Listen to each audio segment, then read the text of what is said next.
The girl lived in a strange home. Yellow tape was stuck everywhere, stretching from the entryway all the way to the bedroom, cutting the house into two separate zones that were never supposed to cross. Outside the tape were the girl and her mother. Inside the tape, there was only her father. Her mother had one iron rule: Dad was never allowed to step beyond the area marked by the tape. Even if the tip of his shoe brushed against the edge, Mom would immediately fly into a rage. And it was not just physical separation. Mom had completely isolated Dad emotionally as well. She treated him like he was invisible and forbade him from speaking to their daughter. At the same time, she demanded that Jenny never step on the tape either. Even the dining table was split in half by yellow tape. Dad could only curl up in the tiny corner marked out for him and eat a cold convenience store meal by himself. Even though this family of three sat around the same table, they lived as if they were in two parallel worlds that could never meet. This kind of life went on for 14 whole years. Ever since Jenny could remember, she had lived under these rules. She did not know why her mother used tape to trap her father, and she had no idea what had happened between her parents. As her 18th birthday drew closer, she finally decided to uncover the tape mystery that had been hidden in this family for 14 years. The fastest way to get the answer was to ask the people involved. But Jenny did not dare ask her mother, because the moment Mom heard anything related to Dad, her emotions would spiral out of control. So Jenny could only place her hope on her father. Early the next morning, she followed Dad out of the house. Only after they were far away from home did she quietly ask him why there was tape all over the house,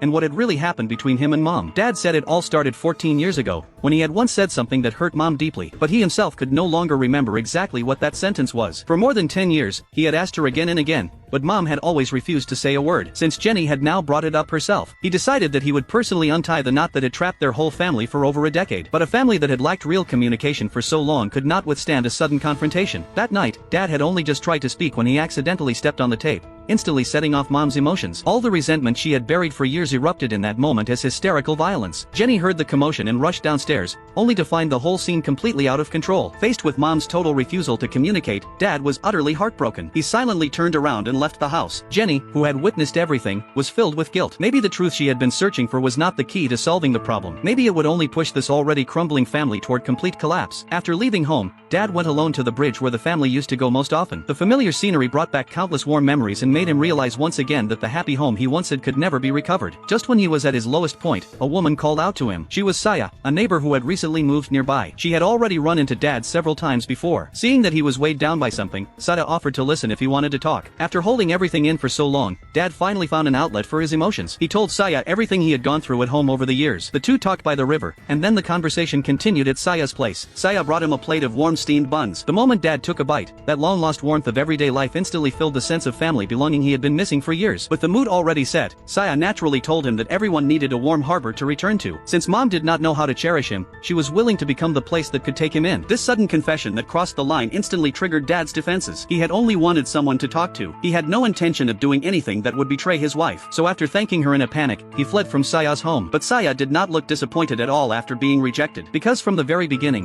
her appearance had never been a coincidence. She had already known Dad a long time ago.